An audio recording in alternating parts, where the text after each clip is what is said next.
Bueno, muchachos, muy buenas tardes para todos. ¿Cómo se encuentran? Buenas tardes, muy bien, gracias. Juli, buenas tardes. Hola Julián, muy bien, gracias. ¿Cómo van todos? ¿Cómo están los compañeros de Sky Colombia? Aquí presentes con Sky Colombia.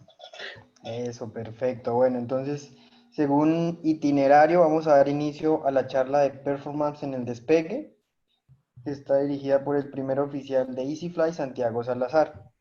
Para ello, pues pedimos a los miembros que, para tener más afinidad entre todos, aprendamos las cámaras, de ser posible, para los que puedan y los que quieran, y estar pendientes a toda la charla. Entonces le voy a dar paso a Santi para que proceda con la charla. Bueno, señores, muy buenas tardes para todos. Entonces, tal cual la instrucción que dijo Juli, vamos para tener una mayor afinidad con todos, muchachos. Los que estén dentro de su disposición, vamos a, a encender pues la cámara como tal para que todos tengamos una mayor afinidad, muchachos. Hagamos de cuenta que es que esto es Clase virtual.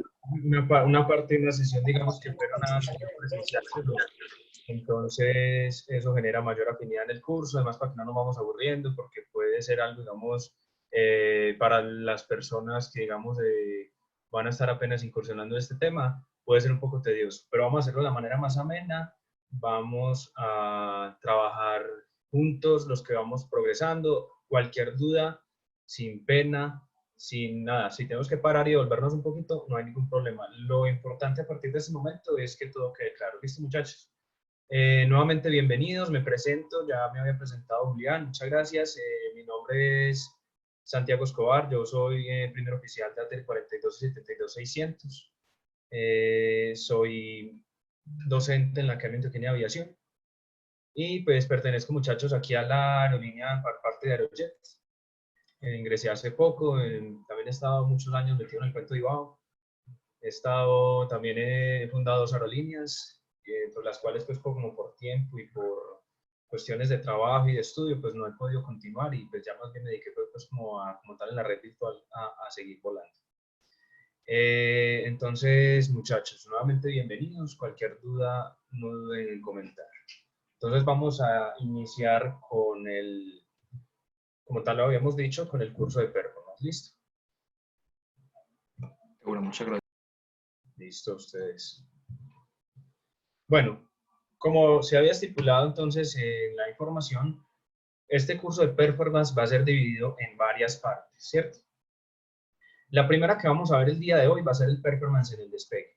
¿Por qué no todo de una vez? Porque es un tema extenso, es algo que es bueno que quede bien claro y lo ideal es no generar esa fatiga al estar, digamos, en esta parte académica. Entonces vamos a iniciar con la parte del performance del despegue, pero también vamos a ver más adelante el performance en el crucero, todo lo que nos afecta en estas fases, en la aproximación y en el aterrizaje. ¿Listo? Entonces ya vamos a entrar hoy con esa parte de la parte del performance del despegue, con todas sus terminologías, con algunas, como se había dicho, distancias declaradas y ya vamos a ir viendo esto. Tenemos, muchachos, que para empezar la parte del performance, para entender el performance, tenemos que saber que todas las tablas, todos los cálculos de las aeronaves, todos los balances y todo están hechos basados en la ISA. ¿Qué va a ser la ISA? La ISA es una medida internacional de la atmósfera, donde se asume que esa medida es ideal para realizar cálculos dependiendo de dónde nos encontremos. Entonces, ¿qué dijeron los estudiosos de esos años? Bueno, la atmósfera internacional estándar va a tener los siguientes parámetros. Una presión estándar de 29.92 pulgadas de mercurio, ¿cierto? Que es la que vamos a trabajar acá en Colombia. Acá en Colombia trabajamos pulgadas de mercurio.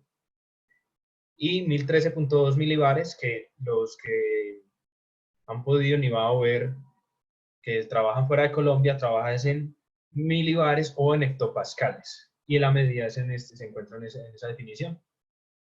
29.92 pulgadas de mercurio es igual a 1013.2 milibares, ¿cierto? Eso es algo de meteorología, pero estamos viendo esto para poder llevar a cabo más adelante algunas tablas. La temperatura va a ser de 15 grados centígrados. Todo esto a nivel medio del mar. Un gradiente de temperatura de ascenso de 2 grados por cada 1000 pies. ¿Qué quiere decir esto? Que según la atmósfera y según los cálculos, se estipula que por cada 2 grados, por cada 1000 pies, en los que yo asciendo durante la atmósfera, voy a perder 2 grados. ¿Qué quiere decir? Yo aquí estoy a 15 grados. A 1000 pies voy a estar a 13. A otros 1000 pies voy a estar a 11. Y así sucesivamente, hasta llegar a menos infinito, pues, según lo que es acá la parte de la tropopausa. Posterior ya empiezan algunas capas de la atmósfera donde la temperatura vuelve y aumenta, la temperatura vuelve y disminuye, y cuando sale ya a la estratosfera ya continúa disminuyendo. Un gradiente de presión de 1 pulgada por cada 1000 pies es exactamente lo mismo, donde por cada 1000 pies, donde yo inicié con 29.92, a 1000 pies voy a estar con 29.91, y a 2000 pies voy a estar con 29.90, y así sucesivamente para hacer ese tipo de cálculos. Listo. Si tienen dudas, de una, muchachos, paramos, no hay ningún problema. Listo. Entonces, esta es la ISA, International Standard Atmosphere, en donde vamos a encontrar todos estos parámetros. Adicional de estos factores, muchachos, quiero que sepan primero que hemos hablado del performance. El performance, como su traducción lo dice de inglés a español, pues hablaríamos de rendimiento, ¿cierto? Ese rendimiento es el que va a utilizar la aeronave de acuerdo a estos factores, o la que va a tener la aeronave de acuerdo a estos factores. Entonces, ¿qué me afecta ese rendimiento? La elevación del campo. A medida de que yo asciendo, digamos en una escala montañosa, por así decirlo, donde aquí tengo el nivel del mar y posterior una zona montañosa, el rendimiento va a ser mucho menor. Entonces, ¿qué va a pasar? A nivel medio del mar, el rendimiento va a ser mucho mejor a comparación de Bogotá, que Bogotá va a tener una elevación más bien considerable con respecto a los 0 pies que tenemos con respecto al nivel medio del mar. El QNH, el ajuste altimétrico, también. La presión atmosférica que se presenta en ese momento también nos va a afectar. ¿Por qué? Porque de esa presión atmosférica depende de cuántas partículas hayan en ese momento. Si hay una mayor presión atmosférica, pues tengámoslo por seguro, muchachos, de que nos va a dar un mayor rendimiento. Si tenemos menor presión atmosférica, vamos a tener un menor rendimiento porque no hay casi partículas concentradas dentro de la atmósfera. La altitud por presión, que va a ser esa altitud que va a ser basada en cálculos, es algo que no más existe en cálculos, el cual nos va a dar una altitud corregida. ¿Qué quiere decir? La elevación real del campo es 7000 pies. Pero esa altitud por presión, de acuerdo a unos cálculos que yo hago, lo vamos a ver mucho más adelante, por presión me va a dar una altitud corregida. ¿Qué quiere decir? Que realmente, basado en esos parámetros de ajuste altimétrico, la pista no va a estar a 7000, sino que, por ejemplo, va a estar a 7200. Esas son cosas temáticas, pero que el motor y que el rendimiento de la aeronave y que la sustentación lo van a tomar así. La altitud por densidad es similar, pero ¿a qué va a estar ligada la densidad? La densidad va a estar ligada a la temperatura directamente. Cuando yo tengo mayor temperatura, menor va a ser la densidad. ¿Por qué? Porque estoy aislando las partículas. Entonces, hago esa corrección también de la altitud, o sea, yo tengo la elevación de 7000 pies, pero tengo una temperatura de 30 grados centígrados, algo excesivo. Obviamente, el avión va a asumir que el aeropuerto no va a estar a 7000, sino que va a estar a 8000 pies. Entonces, todas esas nuevas cálculos los vamos a aprender a hacer mucho más adelante. La temperatura que vendría a ser igual a la OAT. ¿Qué es la OAT? La Outside Air Temperature. Va a ser la temperatura exterior que normalmente la miden los tubos de termómetros en la aeronave, ¿cierto? También tenemos termómetros en las torres de control, si tenemos un sistema automatizado de metar, etc. El viento también nos va a afectar. Va a ser mucho mejor un viento de frente para un despegue y para un aterrizaje que un viento de cola. El viento cruzado nunca es factor para un despegue ni para un aterrizaje. Para un aterrizaje sí, pues para el piloto y la maniobrabilidad, pero para el rendimiento no, ni para un despegue ni para un aterrizaje. Es la típica cuestión acá que yo les digo, muchachos, de una vez acá animado, pues uno que ya es efectivo en la línea y que pues ya uno aprende ciertas cositas. He escuchado muchos alegatos en Ibao que porque la pista 19 en Río Negro, y dele con la pista 19, que es que la pista 19 nunca se puede utilizar. La pista 19 acá en Río Negro es una de las pistas más óptimas para salir por este aeropuerto. ¿Por qué? Porque tiene una pendiente de pista negativa. Entonces, ¿qué va a pasar? El avión se va a acelerar más rápido. Todos los cargueros, la mayoría de los cargueros salen por la 19. Entonces yo he escuchado que es que no se puede, que es que prohibido la 19. No. ¿Por qué? Porque el viento en Río Negro es cruzado. O sea, si yo despego por la 01 es lo mismo. Si yo despego por la 19 es lo mismo. ¿Qué va a pasar? Que si despego por la 01 el viento me va a caer por la cara derecha. Y si despego por la 19 el viento me va a caer por la cara izquierda. No va a haber ningún problema por viento. Entonces, lo mismo pasa, por ejemplo, con las pistas en Bogotá. Que empiezan a operar la famosa circular en las 3 sur y todo eso. Efectivamente, cambia la intensidad del viento, normalmente cuando se va a dañar el tiempo, y cambia para tener un mayor rendimiento por las pistas 3-1. La mayoría de los aviones tienen una limitante de 15 nudos, los aviones grandes. Lo recomendable son 10 nudos de cola, pero los fabricantes certifican las aeronaves para 15 nudos de cola. Entonces no hay ningún problema. Ya, si el viento está tendiendo a tirar de cola de más de 15 nudos, hay que cambiar la orientación de las pistas. Hablamos de la pista, ya tocamos un poco el tema. La pista puede ser las condiciones de la pendiente, la contaminación de la pista, la longitud de la pista y las ayudas que pueda tener. ¿Listo? Bueno, muchachos, ¿alguna duda hasta este momento que alguien quiera expresar, no? Todo muy claro. Y tengo En el una momento. duda, Listo, cuéntenme. pero no es tanto hacia allá, Santi, del tema del Ajá. sino que he visto que a veces hablan de la reducción de sonido al despegue de las aeronaves. No sé si vayas a hablar de eso. Bueno, hay procedimientos de abatimiento de ruido que también hay que contar con un gradiente mínimo de ascenso. Esos gradientes los vamos a ver mucho más adelante. Pero pues vamos a tocar el tema. ¿Qué pasa en Bogotá, por ejemplo, o en la mayoría de los países y en la mayoría de las ciudades? Bogotá es la más afectada porque es que el aeropuerto queda en medio de la ciudad y usted despega y despega sobre toda la parte de Pontibón y todas esas vainas, y por reducción de ruido hay que cumplir con un gradiente de ascenso. ¿Para qué? Para que el avión, mientras más lejos, obviamente más pasito va a sonar, ¿cierto?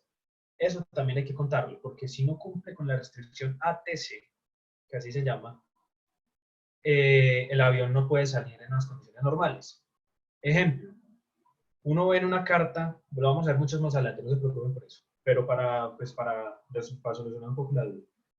Ustedes ven en la carta que dice gradiente ATC. El gradiente ATC es el gradiente del cual el piloto debe cumplir para abatimiento de ruido. El gradiente, el otro gradiente normal para un solo motor es más bajito. ¿Por qué? Porque ya el piloto con un solo motor no está obligado a cumplir gradiente. Ahí sí que truene, que resuene y que reviente vidrios en todo lado, pero que no nos matemos. Ahí sí pues no hay ningún problema. Entonces el gradiente va a ser mucho menor. Obviamente, lo que decía Zuli, muchas gracias, el gradiente de abatimiento de ruido también va a afectar, y digamos en una fase de despegue. Si el avión no me va a cumplir por segundo segmento, que ya lo vamos a ver más adelante, el avión no puede salir, no puede salir. O sea, aquí no podemos poner, me respetan, pues no es, perdón, no es como muy, que no sea respetuoso, pues si me perdonan, pero si aquí sentamos un piloto de Aerosucre, él le alega y me escucha que el segundo segmento no le cumple y no le cumple, y él sale porque no le cumple. Ustedes ven que esos aviones salen muy heavy, pues. Trazando. Y uno dice, eso tiene 3 motores, pero pues debería tener 4, porque eso no cumple con nada, eso no cumple con absolutamente nada. Pero es por lo mismo, por esos cálculos, que porque sacar de 1 tonelada más, 2 toneladas más, y en cuestiones de negocios, pues la gente a veces comete esos errores. Pero de eso se trata y vamos a verlo más adelante, ¿listo? Dale, Santiago. Entonces ahí te dejo la otra duda para más adelante. De una, Es respecto a... Bueno, vamos a entrar a ver para empezar a entrar en esa parte del performance en el despegue, vamos a ver algo de las velocidades. ¿Cuál es la velocidad que yo voy a ver indicada en mi velocímetro? La IAS. La IAS siempre va a ser la velocidad que yo voy a ver en mi velocímetro, la más visible de todas, porque va a ser con la que yo voy a poder trabajar. Yo no le puedo decir a la TC que estoy trabajando en otro tipo de velocidad, porque él siempre le preguntando, ¿confirma la velocidad indicada? Es tal cual la que tengo marcada en el velocímetro. Esta velocidad solamente es indicada por el tubo pitot. Entonces, lo que me muestra el tubo pitot directamente me indica la IAS. no está corregida, no tiene ningún otro cálculo, sencillamente es la indicada en el velocímetro. Entramos con la CAS, velocidad aérea calibrada. Esta velocidad va a ser esa IAS corregida por distancia y por otro tipo de correcciones con respecto al tubo pitot. Me explico mejor. Puede que se pierda algo de fluido mientras llega el tubo pitot, llega a la toma de la cabina. Entonces puede que esa medida no sea tan real y la CAS lo que hace es que la calibra para obtener un punto en que dice, bueno, acá por antigüedad de la aeronave o por otro tipo de factores de compresibilidad, la IAS no puede ser tan precisa. Entonces la CAS dice, yo se la corrijo, entonces la CAS puede que le sume 1, 2 nuditos más, pero se la corrige, listo. Tenemos la EAS, la velocidad aérea equivalente, que va a ser la sumatoria de estas dos. Entonces, prácticamente, entonces, cuando yo la corrijo la CAS también, por compresibilidad, me va a dar una EAS. La EAS es por saberlo, es un tipo de velocidad, la EAS no se utiliza para absolutamente nada. ¿Listo? Entonces, no es muy relevante. La TAS, sí. ¿Cuál va a ser la TAS? Ojo, la TAS va a ser la que yo voy a utilizar para la mayoría de mis cálculos en vuelo. Va a ser la CAS corregida por altitud de presión o altitud por densidad. Entonces va a ser esa velocidad con la cual yo voy a hacer mis cálculos. ¿Por qué? Porque es una velocidad real. Es una velocidad que ya está corregida por la densidad. La densidad va a ser diferente acá y va a ser diferente a 25.000 pies. Entonces ustedes pueden notar que la TAS se va disminuyendo con respecto a que yo voy ascendiendo. ¿Por qué? Porque la densidad va disminuyendo. Hay menos partículas ingresando por el tubo pitot y la TAS va a ser menor. Cuando yo voy descendiendo, la TAS va incrementando, incrementando, incrementando, incrementando. Y es algo, y se los cuento como experiencia. En los aviones pequeños no se siente tanto. En el ATR, por ejemplo, cuando nosotros hacíamos el Medellín-Montería, a medida que uno iba descendiendo hacia nivel medio del mar, no era córtele, córtele, córtele, córtele. Pero este man, pues, porque se va, se va. Entonces, carratico, prum, se le quiere subir a la velocidad máxima, se vuelve otra vez. ¿Por qué? Porque el avión ya está, le están ingresando muchas partículas por el tubo pitot y el avión quiere acelerarse, quiere acelerarse. Entonces, a eso me refiero con respecto a la tasa. Siempre vamos a ver esa indicada, los que aquí pues han visto y han volado aviones con, acá en el simulador, con pantalla de cristal, de cabina de cristal, ven que siempre vamos a ver, obviamente la IAS, tenemos la TAS y la ground speed. La ground speed va a ser la TAS, ojo, la TAS, no va a ser la IAS casi nunca se corrige, nomás la corrige la CAS, va a ser esa misma CAS, la TAS, va a ser esa TAS corregida por viento. ¿Qué va a pasar? Yo tengo una TAS de 400 nudos a 35.000 pies, pero tengo un viento de 100 nudos de cola. ¿Qué pasó? ¿Cuál va a ser mi ground speed? 500. ¿Cierto? Entonces le estoy sumando. Si por el contrario tengo una TAS de 400 nudos y tengo un viento de frente porque estoy cruzando un jet stream o algo así, me estás frenando. Entonces ya no tengo una ground speed de 400, sino que tengo una ground speed de 300. A eso me equivale la ground speed. La ground speed es esa velocidad prácticamente la que más verdadera, más dato real me va a dar, por así decirlo, en este tipo de situaciones. Una Obviamente, pregunta. ¿cómo? Una pregunta, qué pena. Sí. Si la TAS se utiliza como pues la medida verdadera de la velocidad, porque pues esto no sé si tiene que ver mucho, pero igual me surge la duda, ¿por qué los ATCs cuando solicitan ascenso o reducción de velocidad utilizan el IAS? Ok, lo que les decía, la IAS siempre se va a utilizar para eso porque va a ser la velocidad que usted siempre tiene a la mano. No todas las aeronaves cuentan con esas ayudas que cuentan las cabinas de cristal para convertir inmediatamente que usted como piloto pueda ver la IAS y pueda ver cuánto está la TAS, cuánto está la ground speed. ¿Por qué? Porque puede tener un Twin Otter en ascenso, que es un avión convencional, que no va a mostrar automáticamente la TAS, y el piloto, por cuestiones de carga de trabajo, él no puede empezar a hacer cálculos. ¿Qué? Calcúleme la TAS. Venga, yo calculo la TAS pues para decirle al controlador cuánto es lo que tengo que, a cuánto debo subir. Entonces siempre le dicen a uno, mantenga alto régimen de ascenso, o si le dicen mantenga alto régimen de ascenso, uno disminuye la IA, el avión va a subir más la nariz y obviamente va a subir más, ¿cierto? Le dicen a uno, mantenga por restricción máximo 230 nudos hasta cruzar Ambes. Entonces, ¿no qué hace? Como está trabajando con su IAS, sin importar cuál sea la tasa. Ahora, una respuesta más concisa. La IAS nunca varía. La IAS va a ser los mismos 230 aquí, en el velocímetro van a ser los mismos 230 acá y los mismos 230 acá. Entonces, la tasa sí me va a variar porque si yo subo, me va a disminuir. Si bajo, va a aumentar. La ground speed, el viento todo el rato está cambiando. Entonces, a veces tengo viento de frente, otras veces tengo viento cruzado, de cola, etcétera. Entonces, tampoco es una velocidad que fija. Entonces, por eso trabajamos la 10. Muchas gracias. Listo. Bueno. Y el número Mach. El número Mach va a ser la velocidad comparada con respecto a la velocidad del sonido. ¿Cuándo se utiliza Mach? ¿Cuándo deje de utilizar Mach con respecto a trabajar IAS? Aeronaves que vuelen por encima de nivel 240 deben trabajar Mach.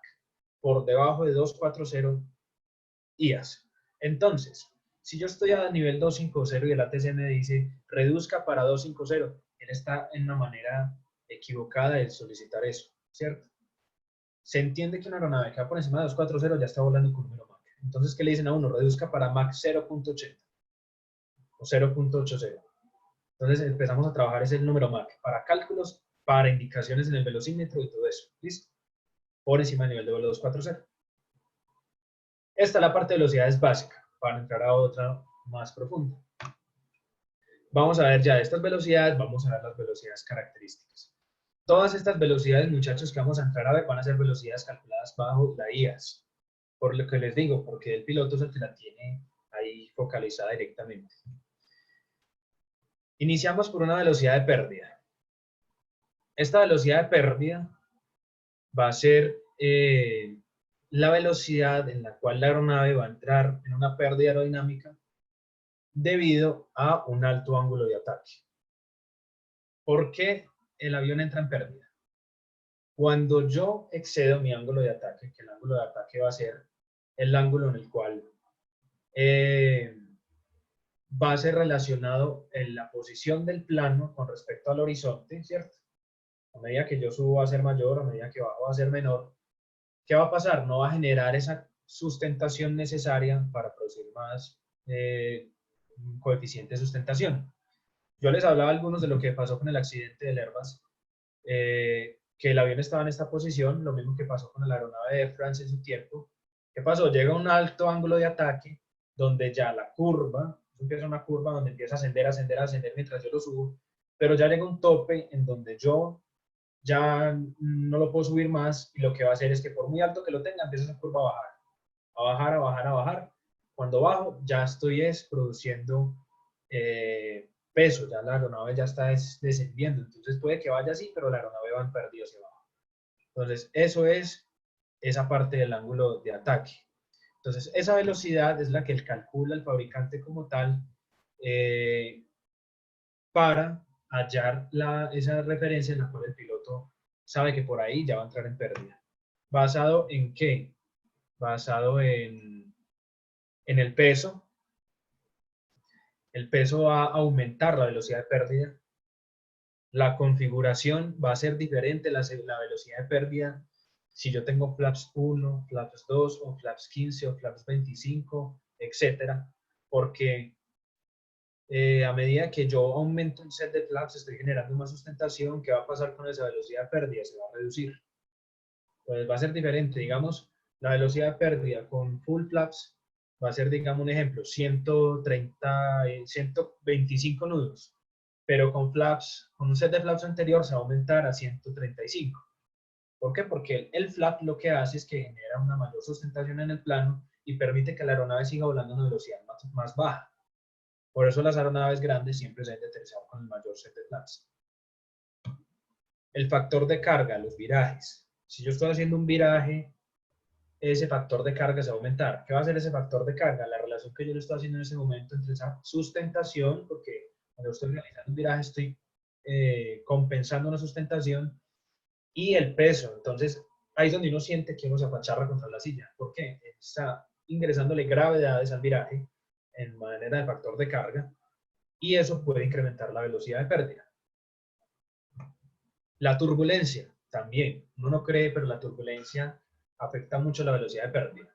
Yo recuerdo en el Piper, cuando estaba aprendiendo, Era uno despegando de Medellín, manteniendo sus 70 nudos, llega un ascendente, y empezaba a pitar, pite, pero resulta que es que no es por alto ángulo de ataque, sino que la turbulencia misma hacía que el medidor del ángulo de ataque se subiera y el avión creyera que estaba en pérdida. Eso genera falsas alarmas, pero también puede descontrolar la aeronave. La contaminación del plano. ¿Contaminación de qué? No es que, digamos, uno siempre habla de contaminación, uno piensa en basura. No, cuestiones de si usted tiene hielo. El hielo es muy peligroso porque el hielo me cambia la forma del perfil alar. Y cuando yo tengo hielo en el plano, me genera adicional de peso, me genera ese cambio y obviamente va a cambiar el diseño. ¿Qué va a pasar? Va a entrar en pérdida muchísimo más antes. Porque miren todo lo que le estoy cambiando acá, le estoy cambiando peso, le estoy cambiando la configuración a la aeronave y fuera de eso estoy contaminado. Por eso las aeronaves, miren lo que pasó, los que de pronto recuerdan lo que pasó con el accidente de West Caribbean. Efectivamente pasó eso no hubo ningún engine stall, no hubo nada de que hayan perdido en Play Mountain los dos motores, no, eso fue algo que afectó por hielo y el avión obviamente ya se desplomó y no se pudo recuperar más. Bueno, ¿qué más tenemos por acá? Tenemos velocidad mínima de control en tierra. Es una velocidad que me va a brindar el fabricante para decir que en ese punto, según las pruebas, cuando le falle un motor, el avión a esa velocidad se va a controlar en tierra. ¿Quién está hablando, muchachos? Yo, Lucho. Luchito, contame. Es que genera una duda acá de Santiago Castrillón. Dice entonces que si el factor del hielo pues que se genera en el plano Sí. afecta pues a la aeronave, ¿cómo hacen para aterrizar en la nevada? Por ejemplo, surge la duda acá de Santiago Castrillón de Sky Colombia. Ah, bueno, listo. Gracias, Luchito. ¿Qué pasa? Todos esos factores de hielo, o en operaciones de cold weather operations, las aeronaves deben de estar totalmente dotadas y con todo el anti-icing y el de-icing encendido. ¿Qué van a hacer todos esos sistemas? Todos los sistemas calientan y rompen. Entonces, es más difícil que la aeronave también obtenga hielo cuando esté en una aproximación a comparación de cuando esté en grandes altitudes. La puede adquirir en el despegue también. ¿Qué pasa en el despegue? Yo en el despegue no puedo despegar con el anti-icing puesto. ¿Qué pasa con el anti-icing? El anti-icing son normalmente unas botas que se inflan constantemente. Se inflan, se recogen, se inflan. Entonces, ¿qué pasa con la bota? La bota, a medida que infla, rompe el hielo y lo bota y vuelve otra vez. Y genera hielo, vuelve y lo bota y vuelve otra vez. ¿Por qué no puedo despegar con eso? Es como yo coger y subir una loma muy empinada con el aire acondicionado puesto en el carro. El carro pierde potencia. Yo le estoy quitando aire al motor para que me esté inflando constantemente esas botas. Entonces yo no puedo hacer eso. En tierra se echan líquidos, se llaman glycol. El glycol es una composición entre agua y una sustancia que se llama glycol para evitar que el hielo se pegue sobre la superficie del plano. ¿Qué pasa con el avión? Despega normal y en vuelo conecta todas las ayudas para el de-icing, que es calentamiento, y el anti-icing, que son las botas. Entonces, para eso están diseñados los aviones. Cuando el piloto pierde el control de todo eso, ahí sí el avión, la mayoría de las veces, ocurre un accidente. El ATR precisamente es una aeronave muy susceptible al hielo. ¿Por qué? Porque es una aeronave grande, es algo pesado y vuela muy lento. Entonces, este avión es capaz de coger hielo, pues, para uno decir pendejeando, despegando de Cartagena. O sea, coge un hielo impresionante. Entonces hay que estar muy pilo. Y el avión, el 600 precisamente, empieza a dar alarmas. Y uno mismo mira las condiciones. Uno está entre nubes y está está alto y la temperatura ya está a menos de 7 grados. Hay una lista de chequeo que se llama Entering in Atmospheric Gassing Conditions Checklist. Y uno la pide, ahora es QRH, y empieza a realizar todo eso. Anti-icing, de-icing systems, on. Entonces empieza uno a poner en on todos esos sistemas. Entonces ya la mayoría de las aeronaves vienen protegidas contra eso. Si usted hace caso omiso, por mucho que el avión le grite y le pelee, obviamente va a incurrir en un accidente. Pero de eso se trata. Listo, Santi, gracias. Listo, bueno, entonces, Una pregunta. claro. ¿Y en qué momento, digamos, un avión comercial normal empieza a generar hielo? ¿A cuántos menos grados es susceptible de eso? Bueno, no vamos a eso es de la parte crucero, pero vamos a adelantarnos un poquito, pues ya si quieren anotar el dato de una vez. El hielo se forma cuando hay humedad visible y en la mayoría de los casos por debajo de 10 grados centígrados. ¿Qué es humedad visible? Todo lo que yo vea como niebla, neblina, nubes, agua, todo lo que sea visibilidad menor a una milla de estatura. Y 10 grados de temperatura, hay que ir encendiendo los sistemas de hielo, porque lo más susceptible es que empiece el hielo a pegarse al plano. Esas son las características básicas para que se forme hielo. En cold weather operations, obviamente en Nevada, todo eso, como le llaman el glycol, hay que estar pendiente de la descontaminación de las pistas, de las calles de rodaje y todas esas cosas. ¿Listo? Listo, gracias.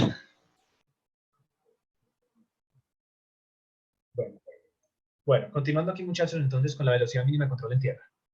Su nombre lo dice, es una velocidad que me permite un control mínimo. O sea, no matarme para poder llegar a la nave. ¿Qué dice una velocidad que fabricantes el avión se va a desviar obviamente por la descompensación, pero el piloto lo va a poder controlar con los pedales con una desviación máxima de 30 pies con respecto al eje central de la pista. ¿Qué quiere decir? Yo voy en despegue. La aeronave me falló a 100 nudos como es Airbus. Por eso en Airbus siempre dice 100 knots, porque esa velocidad siempre hay que cantarla. 100 knots, ¡pah! Se fue el motor izquierdo. ¿Qué va a hacer el avión? Me va a coger para la izquierda. Pero si yo piso el pedal derecho, y el avión por cuestiones de performance tiene que volver al centro de pista. Obviamente depende de la pericia del piloto. Si usted se, perdón la expresión, huevó, se salió. No tiene que estar muy ducho con eso. Pero el avión por fábrica le tiene que dar. Entonces, ¿qué pasa en ese momento? Usted se salió de la pista. Obviamente dice, ay, el Ebre, pucha, le dio el motor y lo salvó, pero quedó en la manga. Entonces llega la investigación y dice, capitán, pero es que Airbus dice que es que usted a 100 nudos tuvo que haber controlado el avión. ¿Qué pasó? Chao que se fue, chao que le tocó pagar daños, etc. Entonces es algo muy delicado. Por eso todos los fabricantes hacen las cosas tan precisas. Entonces, ¿qué pasa acá? En la gráfica vemos que hay engine failure del 1. Este takeoff reserve indica que el motor operativo está en su máxima potencia. ¿Por qué? Porque es algo que normalmente las aeronaves tienen en la parte automatizada de cuando ella sensa que se le va un motor, le pone inmediatamente potencia al motor bueno para que el avión pueda irse al aire tranquilamente. No importa que el avión esté en tierra, no importa que esté en aire, no importa que sea antes del V1, vamos a hablar de todo eso. Él siempre va a entrar en esa parte. Si usted quiere abortar el despegue, usted lo aborta y la potencia se cortó totalmente. No hay ningún problema. Esta es la parte de la velocidad mínima de control en tierra. Listo, es algo sencillo, pero es algo que se decide. Como les digo, en Airbus, 100 nudos, por eso el callout siempre se hace 100 knots. En el ATR son 70 nudos, 70 knots.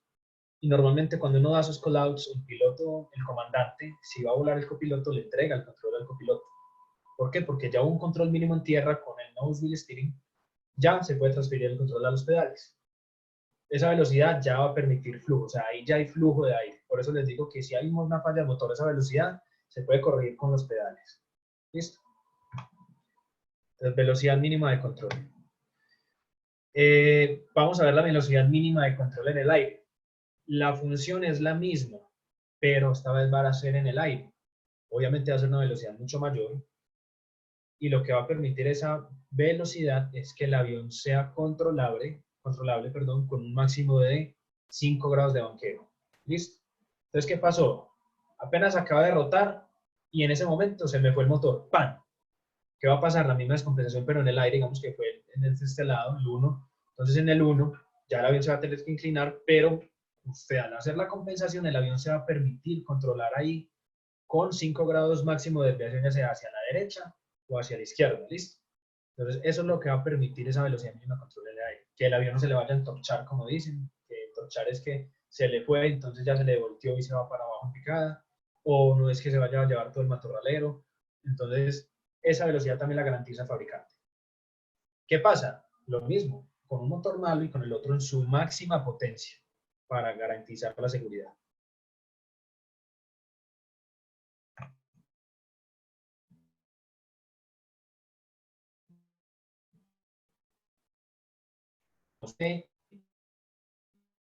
Fallar al motor al respecto de otras velocidades.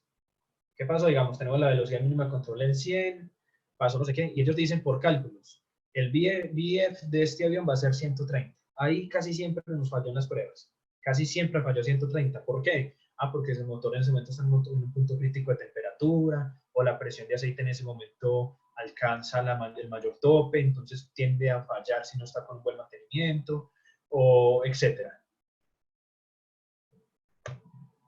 El V1, que es una velocidad de las más importantes en la carrera de despegue, va a ser en la velocidad en la cual yo voy a decidir si irme o si abortar el despegue. Entonces, vamos a hablar de un RTO, ¿cierto? Un Rejected Takeoff, que va a ser esa decisión de yo digo, stop. Entonces, todo, o sea, despeluques, siembres en los frenos, lo que sea, reversos, pero el avión se queda en tierra. Nos quedamos, no nos vamos. Si la decisión es go, para arriba y ya. Y no es que yo diga go, no, mentira, no. O paro y luego no, mentira, si vámonos para el aire. No. Lo que es, si usted después del V1 decidió abortar el despegue, pues allá lo espera el matorralero, la manguita, todo por allá, por al final de la pista. ¿Por qué? Porque son velocidades que están de acuerdo al performance de la aeronave, basados en todos los factores que vimos, en los cuales el avión está calculado para tener ese V1 y que va a tener una pista remanente. Ya vamos a hablar más de eso. Ahora, ¿por qué debo abortar un despegue?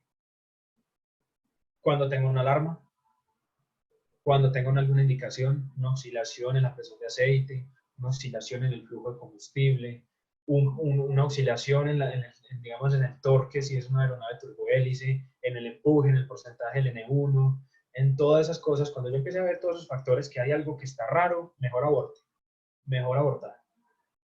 Cuando uno empieza con la complacencia a decir, sí, no, es que eso es normal, eso ya está, ya lo digo porque lo decían mucho en la empresa y decían, eso está bajo monitoreo, se está monitoreando, se está monitoreando. Y pasó un caso, no más digo lo que sucedió, que se está monitoreando, y tanto que se monitoreó que se incendió el motor en Medellín y se perdió el 2. Entonces, ¿qué pasó? La presión de aceite oscilando. No, hágale que está bajo monitoreo, pues el piloto que le crea mantenimiento está bajo monitoreo. ¿Qué pasó? Por ahí después del viaje, se incendió. Entonces, son cositas, muchachos, esas indicaciones. La falla de motor, obviamente, si a mí me va a fallar un motor antes del V1, yo no voy a decir sígalo, pedalelo, no, aborte y hace todo el procedimiento. Orden del ATC. El ATC le puede decir a usted, digamos, estamos acá virtualmente, hablemos de una parte, digamos, no dejemos a un lado la parte virtual. Y usted nos dice, Aerojet 013, aborte inmediatamente. Usted aborta el despegue. Obviamente, usted ya pasó el V1, usted no va a abortar.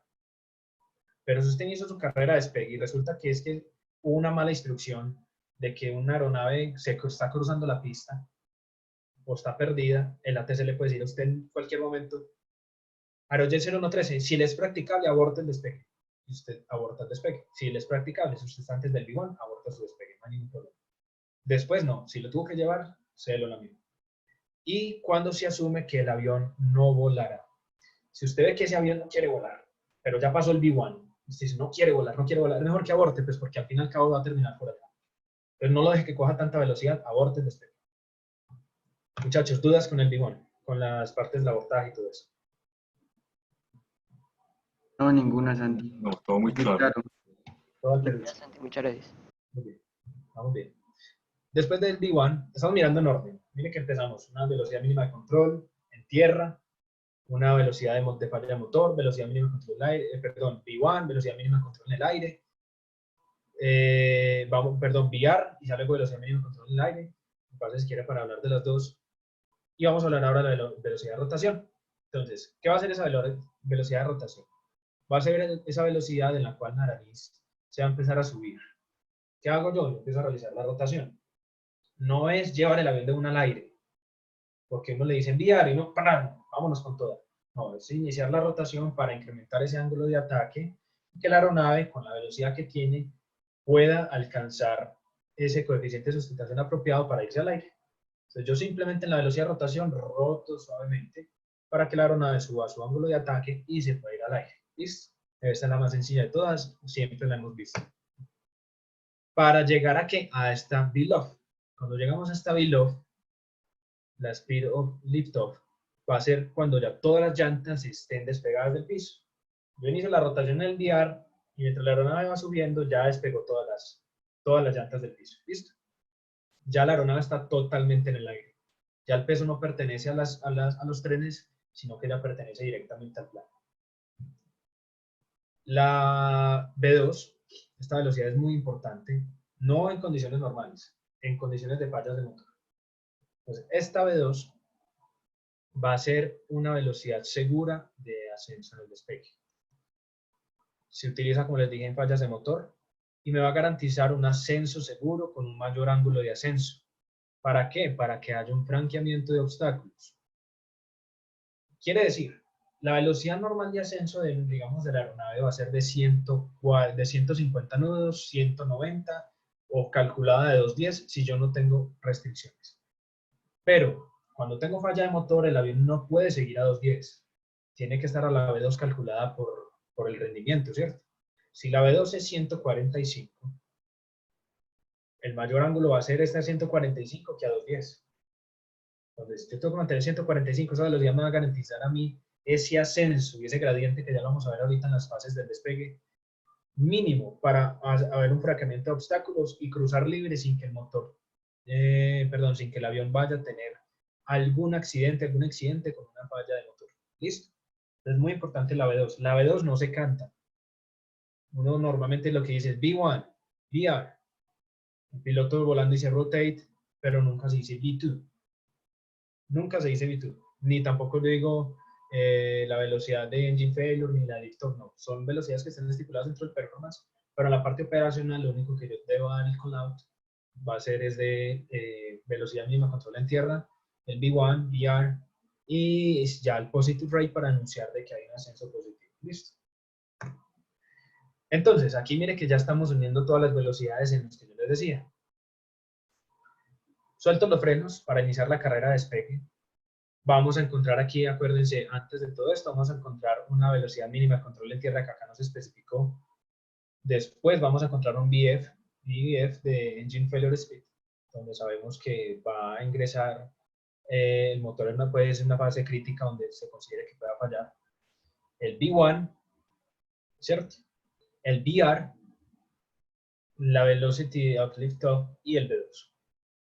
Este V2 me tiene que garantizar lo siguiente. Ya lo vamos a ver acá, pero pues de una vez aprovechando la gráfica. Ojo, en aviones monomotores, una aeronave siempre debe cruzar el umbral contrario mínimo con 50 pies de altura. Si no lo cruza con 50 pies de altura, está incumpliendo. Ahora, una pregunta. ¿Creen ustedes que una aeronave tiene V1, una aeronave monomotor tiene V1, tiene V2? ¿Qué creerían ustedes, muchachos? Claro. Supongo que sí, ¿no? Sí, sí tiene. Yo creería que sí. Pues yo para ir a la contraria diría que no. Bueno, muy bien.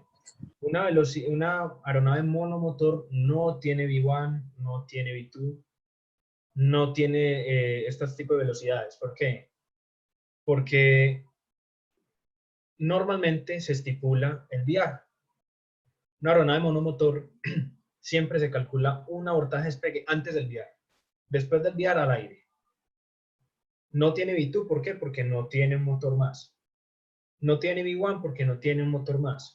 Entonces, si no tiene dos motores, y si a mí se me va el solo motorcito que tengo, antes de un VR, ¿qué? El avión se va a quedar igualmente, va a frenar. Si se me va después del VR, hay que hacer un aterrizaje en campo seguro, que hay que volverlo a aterrizar en la pista. O buscar un campo seguro. Es muy diferente. V2 no hay porque no hay como un motor con el cual siga ascendiendo. Entonces, la respuesta es que no. Las aviones monomotores no tienen este tipo de velocidades, a diferencia de la VR y el biliftoff, a comparación de una aeronave bimotor. ¿Listo? No importa si es pistón, no importa si es turbohélice, no importa si es jet, etc. Bueno, ¿dudas con alguna de estas velocidades? ¿Algo que quieran agregar con respecto a eso? No, bueno. Bueno, una preguntita ahí, Santi. El chat, qué pena con ustedes, muchachos. Bueno, pregunta Santiago Castrillón, que cómo sería en el 747 que tiene 4 motores. Mejor, es lo mismo, pero mejor. Si a mí se me va uno, es como, pues se fue uno porque tiene 3 funcionando, pero tiene las mismas velocidades. Tiene su V1, tiene su V2, pero obviamente tiene más ganancia. ¿Por qué? Porque si a mí se me va uno, con 3 el avión vuela, si vuela con uno, el 747, el A380, el Antonov, tiene que estar certificado para volar con un solo motor. Ni con 2, ni con 3, no, con uno solo. Entonces, si a mí se me va uno en los 4, pues, ¿sí me entiende? Entonces mucho más seguro. Pero, Santi, serían las mismas velocidades con 4 motores y gracias por la pregunta. Bueno. ¿Qué más tenemos por acá entonces? Bueno, no les acabé de decir entonces. La aeronave monomotor con 50 pies. Aeronaves de bimotor tienen que cruzar mínimo este umbral. Ojo, aquí lo estipularon con 15 pies, pero estos 15 pies son en pista contaminada.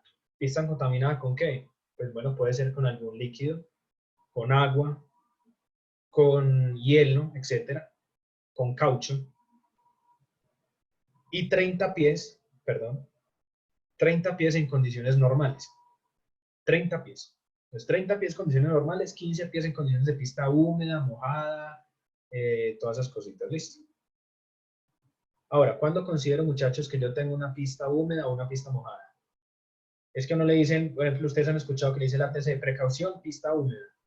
Uno dice, pero eso no era lo mismo que mojada o encharcada. ¿Ustedes cómo podrían asimilar eso? Digamos, de cómo decir, bueno, si yo estoy viendo que la pista está como húmeda, pero me veo pista húmeda, pero luego me dijo que no, que pista encharcada, entonces, ¿qué hago yo? O sea, ¿Cómo se identificaría o qué se pasaría hacia? ¿cómo lo podemos identificar? Pues supongo yo que es que una pista húmeda se ve como un poquito más oscura, mientras que si está encharcado o algo se alcanza a ver el reflejo del cielo, ¿no? Pues pienso yo. Muy bien, visualmente por esa parte. ¿Qué nos dice, digamos, las regulaciones de FAA, que son los cacaos en aviación? Como dato, pero sirve para el rendimiento. Si la mayoría del 30% de la pista tiene charcos, se considera que está encharcada. Ahora, yo como piloto en la final no voy a decir, tengo la primera parte y la segunda, entonces dio 3 y por tanto por ciento. Sí, me da como el 33.33% de la... No, pero para cálculos de rendimiento, si se establece que en más del 30% de la pista, o más de la tercera la tercera parte de la pista está encharcada, tiene charcos, está brillosa, está encharcada. Si se ve que tiene uno que otro charquito, pero la pista tiene un color mate, menos del 30% de la pista está húmeda. ¿Listo? Esa es una diferencia que les va a servir a ustedes para esta parte de rendimiento. Bueno, vamos a ver con algo de la parte de distancias declaradas.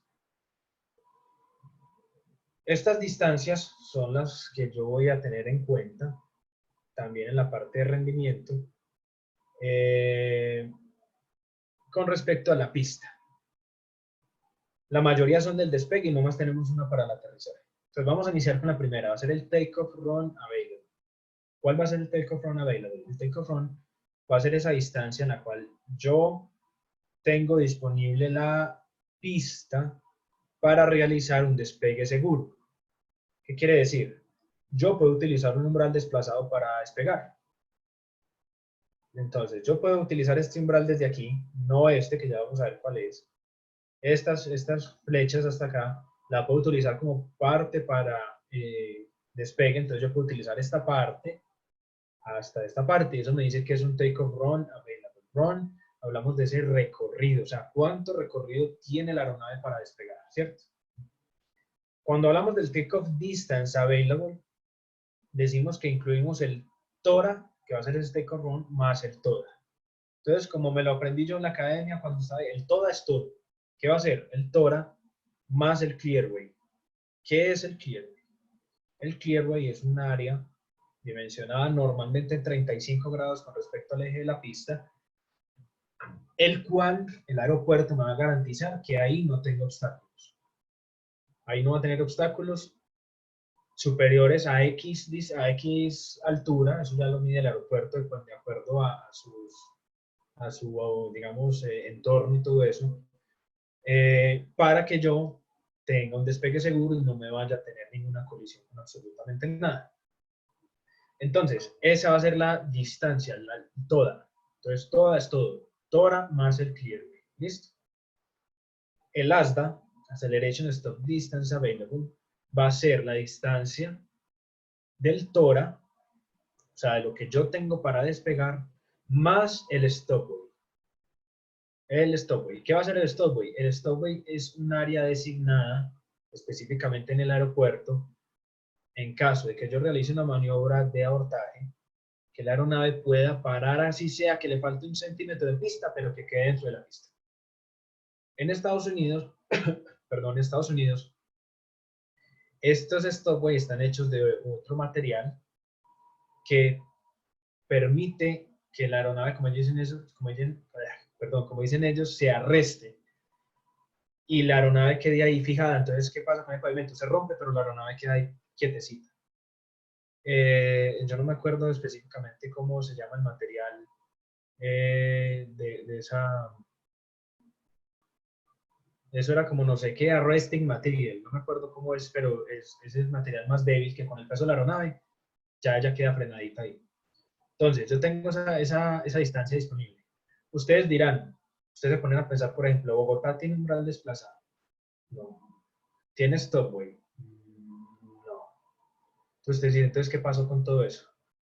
Entonces, cuando en la pista ustedes vean que se contemple el stopway dentro de la misma pista, quiere decir que el que hizo la pista, el diseño dice no, la pista es suficiente para incluir una distancia óptima para despegar y también por allá tiene un pedacito para frenar, pero yo no le tengo designado un stopway, ni con el arresting material, ni con nada de esas cosas, pero le garantizo que en esa pista frena.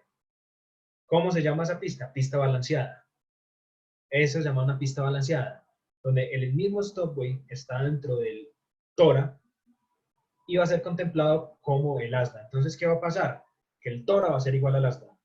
¿Por qué? Porque la misma distancia que yo tengo para despegar va a ser la misma distancia que yo tengo para acelerar y para frenar y que la aeronave quede a final de la pista, en el peor de los casos.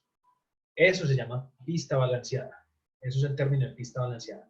Entonces, ustedes pueden decir, Bogotá es pista balanceada, Río Negro es pista balanceada. Una preguntita, Santi. Sí, claro.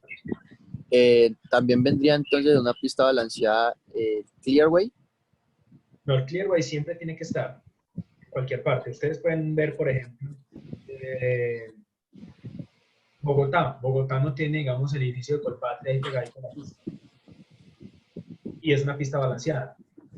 Miren que por los alrededores de ahí son casitas, edificios pequeños, todos tienen sus restricciones. ¿Para qué? Para que ya tienen sus cálculos de gradientes, para el cruce y tenga ese tratamiento de obstáculos. Pero no tiene nada que ver. Todas deben tener su clearway, a pesar de que sean balanceadas o no balanceadas. O la Santi, llave otra pregunta. por ejemplo. ¿Cómo? Otra preguntita. Sí, claro. ¿La resistencia del pavimento cambia si está Sí. en el stopway o en el umbral desplazado? ¿Cierto que sí? Sí, en el umbral desplazado no, porque yo lo puedo utilizar para despegar, más no para aterrizar. Entonces la resistencia va a ser la misma. El stopway sí puede cambiar, por lo que te digo. Porque puede existir ese arresting material donde se rompa el pavimento con el peso de la aeronave y lo que hace es que lo amarra. ¿Para qué? Para que no se siga derecho. Entonces cuando ya se entra a romper ese pavimento, la aeronave queda ahí amarrada. Queda ahí amarrada, entonces no permite que haya... Podríamos simularlo más o menos como un ejemplo así, tipo cuando los carros de Fórmula 1 se dan a la leca, todo eso, que los frena. Similar. A la parte donde hay como tierra, pues. Un carro de Fórmula 1 se despista, por ejemplo, y se va a la...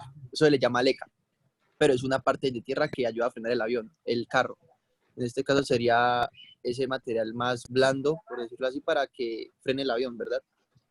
Sí, claro. Es exactamente lo mismo. Va a amarrar, ¿por qué? Para evitar un accidente. El material del stowaway se llama Engineered Material Arrestor System. Exactamente, ese es. Gracias, Negrito. Bueno, Santi, te hago una consulta. ¿En qué implica que el piloto toque pista antes del landing distance? Bueno, el LDA. Bueno, ya vamos a hablar de eso, listo. Vamos a hablar de eso y ya te respondo la pregunta. Entonces ya tenemos estas tres velocidades, ¿cierto? Ahora vamos a hablar de landing distance. El landing distance available va a ser esa velocidad de la cual yo voy a tener disponible para el aterrizaje. ¿Por qué no en este umbral desplazado? Porque los umbrales desplazados se hacen para correr, digamos, ese punto de contacto en caso de que haya un obstáculo que me esté impidiendo que yo aterrice en el primer tercio de la pista. Ejemplo claro, Medellín. Medellín tiene el umbral desplazado por la 02 por el Cerro El Rodeo. ¿Por qué? Porque yo no puedo cruzar el Cerro El Rodeo, hacer esto y tocar en la primera parte de la pista. Entonces, se calculó que con una senda cruzo el rodeo, cruzo el umbral desplazado y todo con las tomas de contacto. Entonces, legalmente yo no puedo tocar ni una flecha de estas. Que lo han hecho, por ahí hay mucha gente que experimenta muchas vainas, pero legalmente no se podría hacer eso. Yo lo hice en Medellín una vez, bueno, y a uno no le dicen absolutamente nada, pero lo ideal es tocar después de las marcas de... Bueno, no crean que en una TR, pues, porque qué locura, eso fue en un Piper. Allá Juan se está riendo, eso algo pasó ahí. ¿Cómo? Ahora, acordando de una de cositas volando y todo eso, entonces, sí. Sí, lo que pasa es que yo una vez en Medellín, con un instructor que casualmente fue el mismo instructor de nosotros de Presolo, nos pusimos una meta de hacer un aterrizaje corto, pero pues se me fue más corto de lo normal y salí por la primera calle de rodaje, pero me tocó aterrizar sobre todas las líneas de Medellín y eso, o sea, me tocó sembrarme en los frenos, el avión empezó a chillar por todo lo la Herrera y todo el mundo escuchó eso, ¿no? Qué pena, y llegamos allá a un mantenimiento, pero ese no a pura pasta, el reno quemado así de carro, tal cual estaba oliendo el pobre avioncito. Pero bueno, sí, eso es, que sí se ha hecho, se ha hecho. Yo después les cuento más gaminadas. Bueno, entonces tenemos ese landing distance available. Entonces va a ser esa distancia en la cual yo tengo óptima para aterrizar. ¿Listo? Muchachos, ¿dudas con esto? Todo muy claro al momento. Siendo al revés, sería lo mismo, ¿cierto? Sería, digamos, aterrizar por la 27, sería de la 27 hasta el umbral desplazado de la otra pista, de la 06, de la 09. Tal cual, exactamente. Mira que las dos tienen su gran desplazado. Quiere decir que yo aquí puedo utilizar esto para despegar, esto también, pero esto no para aterrizar por lado 7, pero esto aquí también, porque esta partecita me va a servir también de frenada, como un stopway. Pero sí se puede usar, en este caso sería muchachos, vamos a buscar una hora, vamos a hacer un breakcito de 5 minuticos para que no nos vamos así como tostando la cabeza. Son las 4:08, volvamos para las 4:13 más o menos, estamos ahí otra vez como en sintonía, ¿listo? Perfecto, iniciamos. ¿Listo, Santi? Listo, de una. Listo, perfecto. Ahora sí ya puedes iniciar. Gracias, Juli. Bueno, muchachos. Entonces, espero haya quedado clara esta parte de distancias declaradas para empezar a atender a ver cómo es que vamos a operar nosotros en las pistas. Listo. Santi, sí. Nos dejan una preguntita ahí en el chat. Luis de Sky Colombia. Bueno, dice que le gustaría saber cómo funciona el TOGA en un 737. O sea, porque muchas veces nosotros lo que hacemos es poner a full potencia el motor, pero nunca usamos el TOGA, sino full potencia. ¿Cómo funciona ese TOGA ahí? Ya. A ver, el TOGA es una posición que se llama Takeoff Go Around. Va a ser la máxima potencia del motor en el cual pueda operar en ese momento, ¿cierto? No va a ser un Reserve Takeoff Power porque no está excediendo sus límites.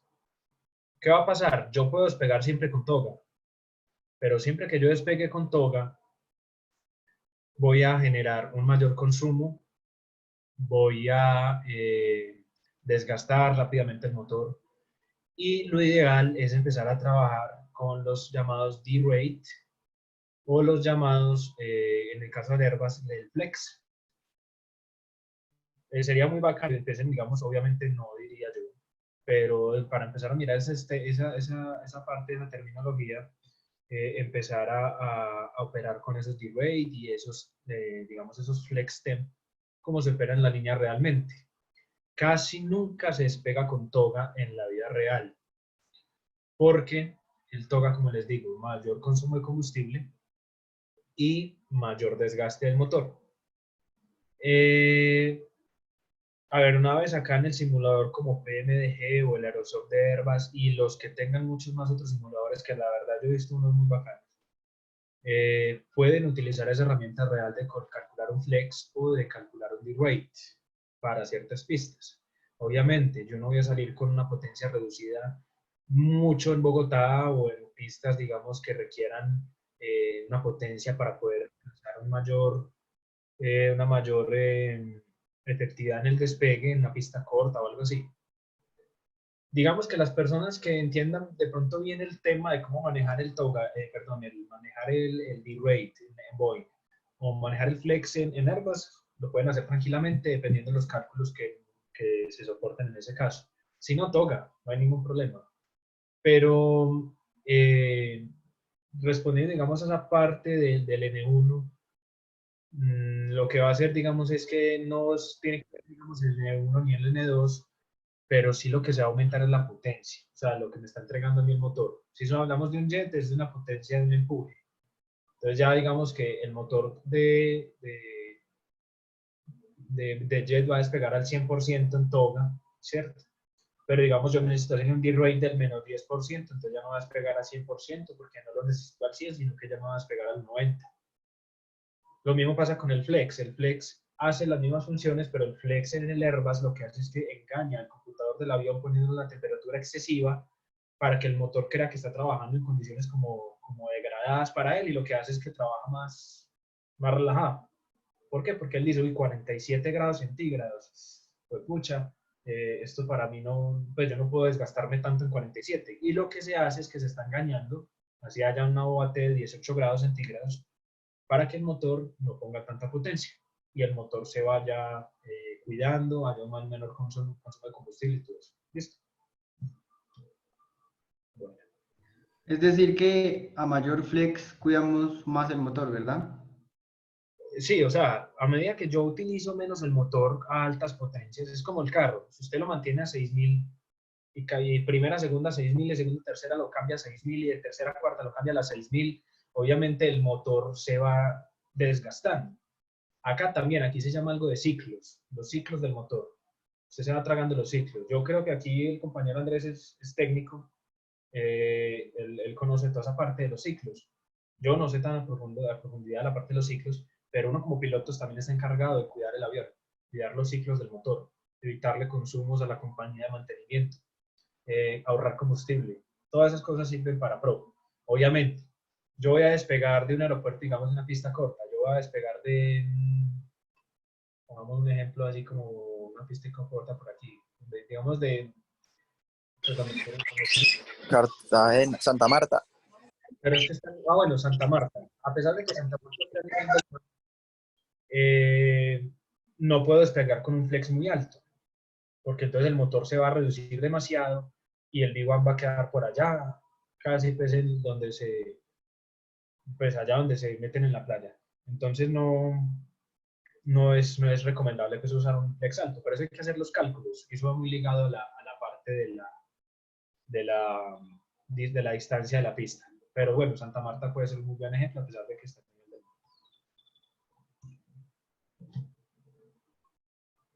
Bueno, ¿más preguntas por aquí? No. Santi, entonces esto vendría siendo como un limitador, por decirlo así, del motor, el flex. Exactamente. Va a ser un limitador del motor, de la potencia, para pues todo lo que dijimos, consumo, mantenimiento y todo eso. Es limitar el motor. Bueno, sigamos entonces. Ahora, entramos con los segmentos del despegue. Ya sabemos entonces que vimos ciertas velocidades, ¿cierto? Ahora vamos a ver es de a qué van ligadas esos segmentos del despegue cuando tengo una falla de motor. ¿Cuál va a ser lo que yo les decía, el segmento, el cual me va a restringir a mí más para sacar más peso, para sacar menos peso, etcétera? El segundo segmento. ¿Por qué el segundo segmento? Porque es el segmento más crítico en donde la aeronave va a tener que cruzar con unas alturas mínimas, en este caso dice de 35 pies si vamos en recto y nivelado, o 50 pies si vamos con un banqueo establecido, para pasar totalmente seguro del obstáculo más alto en ese momento. Hablemos en orden. Tenemos entonces establecida la parte del V-Engine Failure. Entonces pasó que en ese V-Engine Failure falló el motor. ¿Qué hay que hacer? Se hace todo el procedimiento. Ahorita les puedo hacer una demostración de cómo es un procedimiento real, ya lo vamos a hablar. Se controla la aeronave, pero pues ya resulta que ya pasó el V1. Entonces la aeronave tiene que irse al aire. Llevamos la aeronave al aire, entonces vamos a encontrar el primer segmento. ¿Cuál va a ser?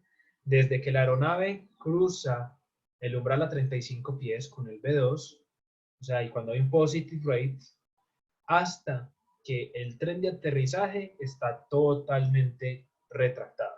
Entonces tenemos nuestro primer segmento de despegue. No es de, algunas partes dicen desde que suelto frenos, otros desde que el VR, no. Es desde yo cruzo el umbral opuesto. ¿Se acuerdan que hablamos de 30?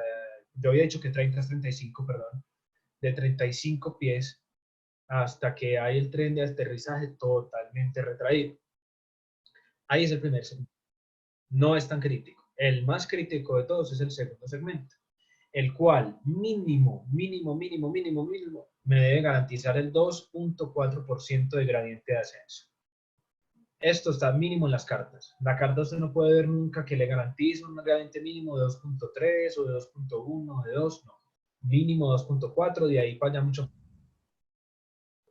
Ese segundo segmento va a ser entonces desde que yo retracté totalmente el tren hasta que llega a una altitud de aceleración. Ya vamos a hablar de esa altitud de ahí. Esta altitud está contemplada para que sea mínimo 400 pies. A los 400 pies por encima del terreno. Si yo estoy despegando de Río Negro, que es 7000, 7400, será nuestra altitud de aceleración. ¿Listo? Cuando yo llego al alcanzo esa altitud de aceleración, la aeronave ya fraqueó los obstáculos, en este caso de la primera fase que está más bajito, los más críticos, ya puedo empezar a acelerar la aeronave para limpiarla. Limpiarla en cuestión de ¿qué? De la configuración de los flaps, de empezar a acelerar el avión y empezar a ir a hacer un holding, y empezar a hacer listas de chequeo, tomar una decisión y aterrizar. Entonces, con este se finaliza el segundo e inicia el tercer segmento, que también tiene un gradiente mínimo, porque pues yo tampoco puedo quedarme aquí plano, porque a medida que yo voy alejándome del aeropuerto, puedo encontrar topografía mucho más alta. ¿Qué tenemos acá? Un gradiente mínimo de 1.2. Va a ser entonces desde que yo alcanzo la altitud de aceleración, ¿cierto? Hasta que la aeronave está totalmente limpia.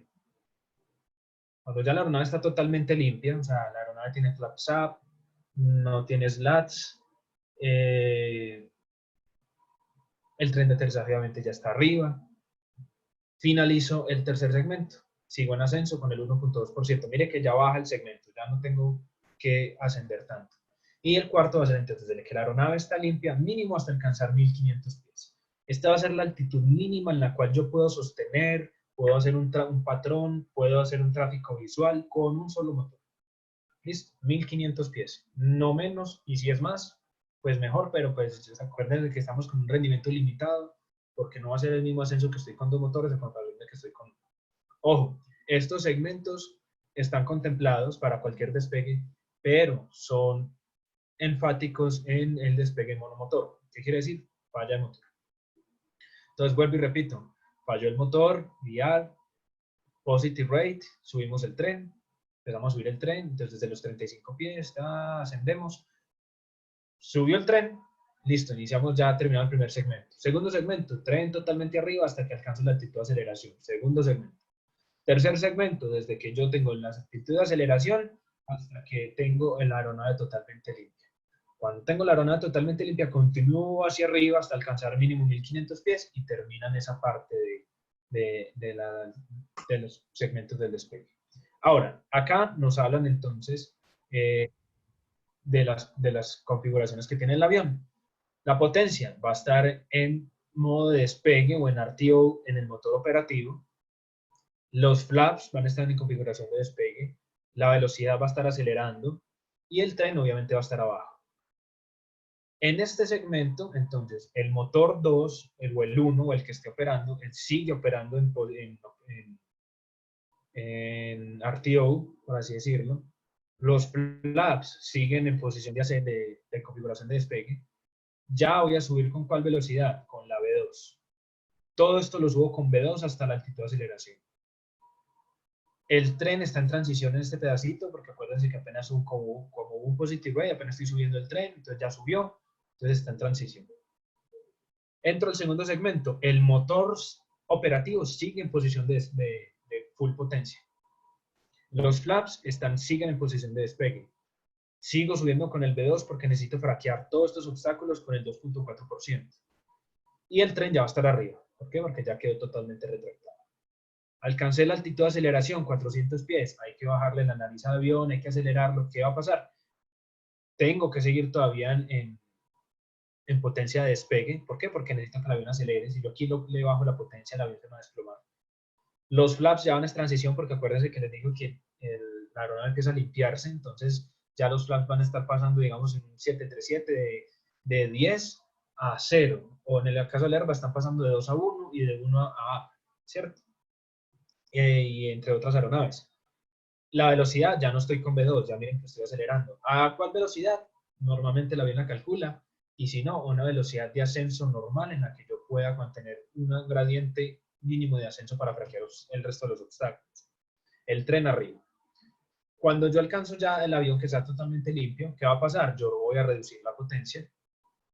Ya puedo reducir la potencia. ¿Por qué? Porque la limitante, eso tiene una limitante. Si no, pues acabo de joder el otro motor y ahí sí nos vamos hasta el piso. Los flaps ya están totalmente en cero. La velocidad va a ser la velocidad mínima que yo les digo que está computada, o va a ser una velocidad mínima para ascender con la configuración limpia, y el tren va a estar totalmente arriba. ¿Listo? Estos son los famosos segmentos del despegue. Son importantes, muchachos, para entender una falla de motor, entender cómo están diseñados los procedimientos de una falla de motor, digamos, en un aeropuerto, y cómo están diseñados los procedimientos de una aeronave y de una empresa con respecto a esto. ¿Dudas con los segmentos del despegue, muchachos? Vamos a revisar el chat, no hay nada, muy bien. Todo claro. Listo, excelente. Vamos ahora entonces a mirar una parte, entonces ya para irnos metiendo más en la parte operativa. Vamos a hablar del briefing de emergencia. El briefing de emergencia, para los que de pronto no vayan a entender la palabra briefing es algo que yo estoy explicando, algo que yo voy a hacer, algo que yo estoy diciendo que se va a realizar, sea que sí ocurra realmente o sea que no. Pero en la aviación siempre van a existir los briefings. Algo que yo voy a explicar es una pequeña charla con algo que lo puedo decir o de memoria o basado en algún contexto. ¿Qué va a pasar en ese briefing de emergencia? Siempre se va a contemplar en el primer vuelo con la tripulación. Quiere decir que yo voy a volar por primera vez con el comandante o con el copiloto. Debo decir el briefing de emergencia. Debe contener todo lo normal y posibles soluciones. No es que yo diga, vamos a despegar de Bogotá, vamos a virar por derecha y posterior, según la instrucción de la TC, BORES o H, no. Es decir, qué va a pasar desde el encendido hasta terminar el perfil de la falla con posibles soluciones, qué es lo que vamos a hacer. Ya les voy a contar cómo es el de caso de una TR, que es un briefing, que es el que yo me sé para una aeronave turbohélice y que puede aplicar para muchas aeronaves jet.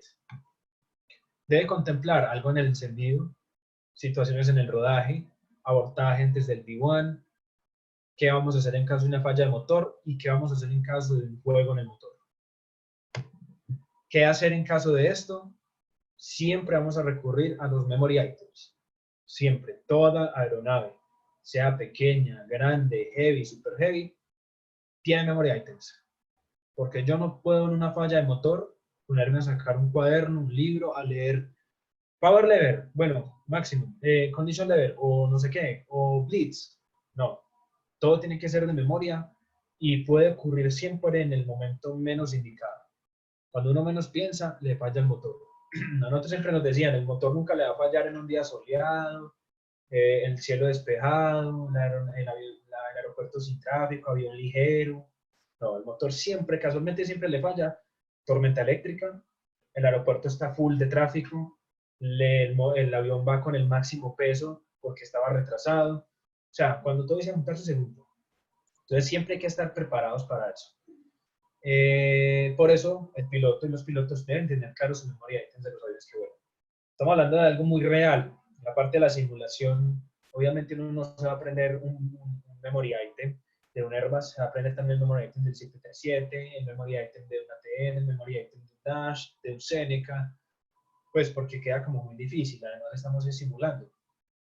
Pero en la vida real tiene que ser así. O sea, un memory item nunca se puede decir que uno diga, es que sí, pues yo me lo sé, pero pues yo lo repaso.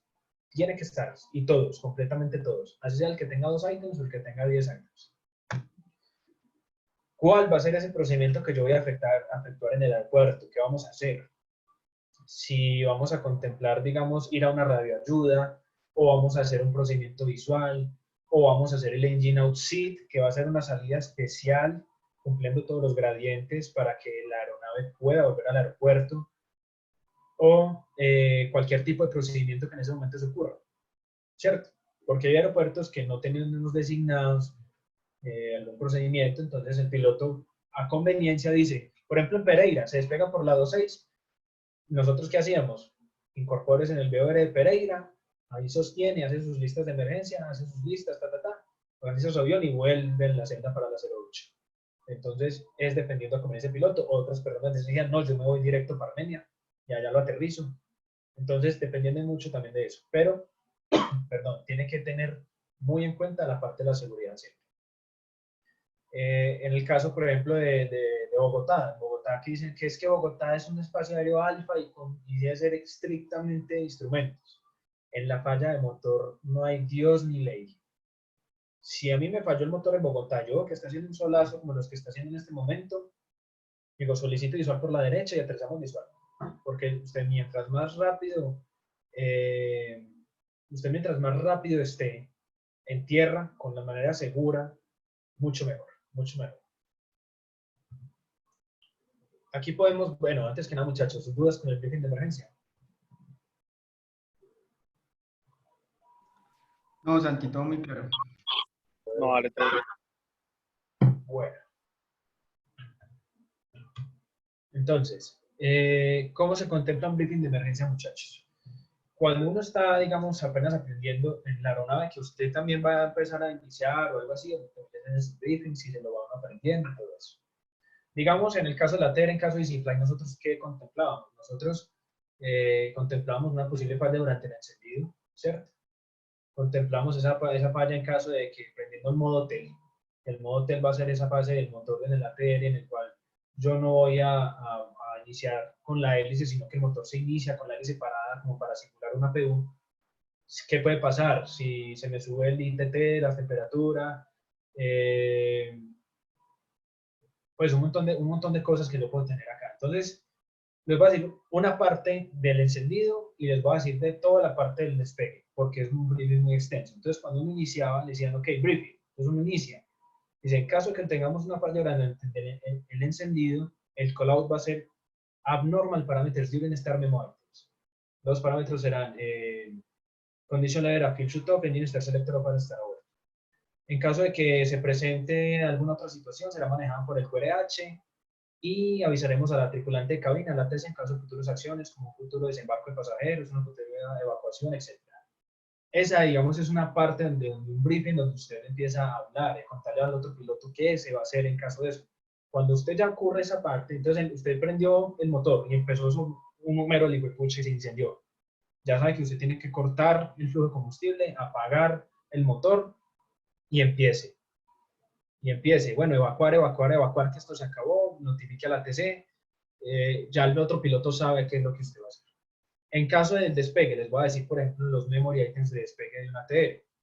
Entonces, en caso de despegue, después del V1 tenemos una falla de cualquier motor, el callout va a ser engine failure at takeoff, se chequeará que tengamos uptrim, autopilot y uptrim. Si no tenemos uptrim, pasaremos como los poblers a la rampa.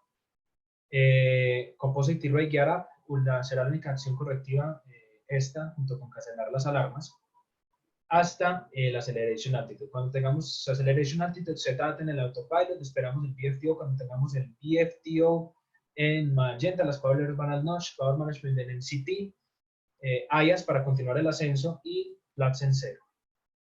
Cuando tengamos los flaps en 0, power layer affected side fly idle, condition level affected side burn and fuel shut off, y quedan los engine flame mounted takeoff memo items complete. Confirmamos con una lista de chequeo que se llama engine flame mounted takeoff checklist, single engine operation checklist, after takeoff one engine out checklist y single engine operation checklist. Todo el mundo debe estar como, uy, parce. Algo que uno se tiene que sentar a aprender de memoria. Y esos son el estilo de briefings en los cuales uno debe contemplar a diario en la línea cuando uno hace un primer vuelo del día. ¿Qué vamos a hacer? Cuando uno ya hace el segundo y el tercero, obviamente uno va a escuchar la misma carreta. Y entonces la power de verdad, no, ese briefing de emergencias es estándar. Y ya con eso continúa el resto del día con esa operación. Listo. Así es un ejemplo, por ejemplo, un briefing de salida. Es mucho más extenso, pero pues no vamos a quitar tiempo acá. Era un simple ejemplo. Hablemos algo del Engine Out Seat. El Engine Out Seat es una salida que diseña normalmente Jepsen, que se lo presenta a la compañía, de acuerdo al avión que usted tiene, y bajo cálculos de ingeniería, de rendimiento, Jepsen le diseña su carta. Este es un ejemplo de una carta de Easy, un Engine Out Procedure de Bogotá por la pista 13 izquierda, ¿cierto? ¿Qué va a pasar? Yo despego en la 13 izquierda y resulta que yo voy a hacer una salida por allá para Villavicencio, de BRAC, no sé qué, eso cambió, yo no me acuerdo ya cómo es. Pero me falló el motor, cancele BRAC, cancele todo, ya no vamos para Villavicencio, nos vamos para Bogotá. Entonces se me fue el motor, hago todos los parámetros. ¿Qué tengo que hacer? Empiezo yo a hacer este procedimiento, ya se los voy a decir. Entonces, como les dije, la diseña la compañía y se la presenta a Jepsen para que la estructure dentro de una carta, teniendo en cuenta el rendimiento de la aeronave, porque pues para un Airbus no va a ser igual que para una TR o para un Dash o para un Boeing 777, un 767, etc. ¿Cómo puedo operar? Puedo operarla de manera convencional, yo la puedo hacer convencional, la puedo hacer vía FMS también, yo puedo ciclar el plan de vuelo para que el avión automáticamente haga toda la salida, sin yo tener que mover un dedo. ¿Cómo lo hago? Mediante el FMS. Entonces en este caso vamos a explicar. Aquí es 1.3 izquierda, me perdonan porque puse 1.3 derecha, es 1.3 izquierda. Él dice que despegue de la pista 1.3 izquierda, ¿cierto?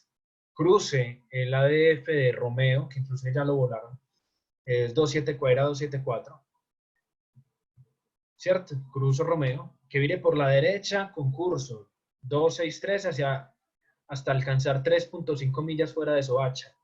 O sea, más o menos en este punto, Soacha queda más para allá. Entonces, Soacha, y que después vire por derecha, curso 340, en el radial 160 de Bogotá, hasta las 6.5 millas. A las 6.5 millas yo tengo que virar nuevamente por la derecha a interceptar el localizador.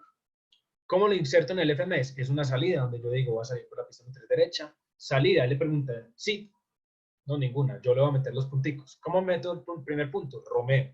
Romeo, la R, Romeo, le dice, sí, Romeo 74, confirmado, Romeo 74. ¿Cómo meto estos puntos? Estos puntos se llaman Placed Bearing Distance. Yo lo puedo utilizar para cualquier cosa dentro de un FMS. Normalmente el del Airbus y el del ATR, el del Boeing, creo que no funciona igual. Yo Boeing no conozco mucho, la verdad, la operación. Conozco más de la parte francesa. Se ingresa de esta manera. El BOR o la radioayuda o el punto, el radial, no el curso, por el cual quiere volar la aeronave, y las millas en las cuales quiere volar la aeronave, o necesito usted crear ese punto. Entonces aquí me va a crear Place Bearing Distance 1. Yo le digo, vuéleme por el radial 083 de Soacha hasta las 3.5 millas, y él me va a crear este puntito. Listo, está listo el segundo punto. Romeo, él mira por la derecha a Soacha, y ahora quiero ir a Bogotá, entonces veo de Bogotá, radial 160, y váyase nomás hasta las 6.5 millas. Tengo el tercer punto. Ahora, localizador, entonces métale el localizador, porque me equivoqué, es 1.3 izquierda, métale el localizador, entonces vamos al course fix, el course fix es donde yo intercepto el localizador, entonces course fix de la 1.3 izquierda, le intercepto el localizador y sigo de acuerdo a una ILS Zulu, con una frecuencia de localizador 111,3. Esto es un engine out-seat, es súper cortico, muchachos. Cuando yo hacía esto en el simulador, tocaba irse súper despacio para que rindiera para hacer todos los procedimientos, porque toca hacer memory items, toca volar el avión, toca hacer una infinidad de listas de chequeo, toca hablar con los pasajeros, toca hablar con tierra para que le cuadre el plan de acción de emergencias, tiene que solicitar asistencia con el ATC, tiene que hablar con la compañía. Hay un montón de cosas que tiene que hacer usted como piloto monitoreando cuando usted tiene una falla de motor. Todo ese montón de cosas en un trayecto que en avión dura 15 minutos. 15 minutos. Y en Bogotá, en ese momento, hay al menos unos 30 tráficos esperando porque usted se declaró de emergencia. El aeropuerto es totalmente para usted. Entonces, de eso se trata. Esto se trata de un engine out-seat en los aeropuertos donde podamos tener un procedimiento diseñado. Si no lo tenemos, como les digo, puede hacer uso de una radioayuda que usted considere que la aeronave puede cumplir vaya a ella o de un procedimiento visual. El Miss Approach, ¿cómo va a ser el Miss Approach? ¿Yo puedo hacer un Miss Approach monomotor? Claro que sí. Claro que sí. Yo puedo irme al aire con un solo motor. El avión vuelve otra vez al aire, no hay ningún problema. ¿Hago el procedimiento de la ILS? No hago el procedimiento de la ILS. ¿Por qué no hago el procedimiento de la ILS? Porque ese procedimiento está contemplado con gradientes de 2 motores. Recuerden que yo estoy con uno. Entonces tengo que volver a hacer la vuelta. Vuelvo otra vez. Romeo, por izquierda, Soacha, derecha, perdón, por derecha Soacha, por derecha Bogotá, por derecha localizador. Y vuelvo de aterrizo. Entonces, de acuerdo, o lo puedo hacer visual como les estaba diciendo. En el caso de la 1.3 izquierda, lo haría por izquierda y me meto para la pista. En caso de falla de motor y en emergencia, usted es el dios del aeropuerto. Que usted quiera hacer allá. Aspectos, muchachos, importantes en las fallas, para ir cerrando este ciclo. En resumen, toda indicación antes del V1 siempre abortar. Siempre abortar para evitar una excursión de pista y muchas veces la solución es irse al aire. Muchas veces la solución es irse al aire, pero si usted está en todo el V1 y definitivamente usted necesita abortar, pero está en todo el V1, aborte. Es la manera más segura. Después del V1 siempre al aire, como le estaba diciendo, siempre al aire. Nada de que mejor quedémonos, que yo veo que todavía tengo pista remanente. No se sabe absolutamente qué es lo que va a suceder. Ninguna acción correctiva va a ser utilizada hasta la altitud de aceleración. O sea, yo no me puedo poner a ponerle potencia, pues sí me entiende, o hacer una acción, digamos, de apagar una luz, prender una luz, cosas que no tengan nada que ver con ese momento. Excepto subir el tren y cancelar las alarmas. ¿Por qué? Porque es que nadie se aguanta entre una emergencia, eso piti, master caution, master warning, porque el avión le está avisando que usted tiene una falla. Entonces no podemos, tenemos que concentrarnos en la falla. O sea, única acción correctiva, subir el tren, porque mientras más rápido usted suba el tren, la está ganando, y cancele las alarmas para evitar ese estrés. Siempre notificar al ATC. Usted no puede salir callado y el ATC viendo la fumarola ya dice, oh, este man, ¿qué le pasó? Usted mismo tiene la falla del motor, tome las comunicaciones y declárese una emergencia. En el ATR, el que se declara en emergencia, el que coge el radio, es el piloto volando. Se invierten los papeles. El piloto volando tiene la emergencia, solicita las listas de memoria y él es el mismo que empieza y dice, acá no se dice you have communications, sino que en ATR se dice, digamos, yo estoy volando a mi derecha y llego radio right side. Digo radio right side y empiezo Mayday, Córdoba Torre, EasyFly 9523, falla de motor. Ya lo llamo. No tengo que decir 40 palmas a bordo, tengo combustible para tantas, no. Diga, falla de motor, ya lo llamo. Confirma intenciones, procedimiento de compañía. Nada más. Confirma intenciones, procede visual. Confirma intenciones, ya estamos procediendo el deber de SOH. No diga absolutamente nada más. Yo escucho mucho animado, obviamente, y muy bueno, muchachos, para que nosotros cojamos ese estatus alto de que en caso de cualquier emergencia no empecemos a decir la típica lora. 40 y pico de almas a bordo, tengo combustible para volar a tanto, mi mamá y mi abuela se llaman fulanas, dígales que bendiciones, que las amo. No.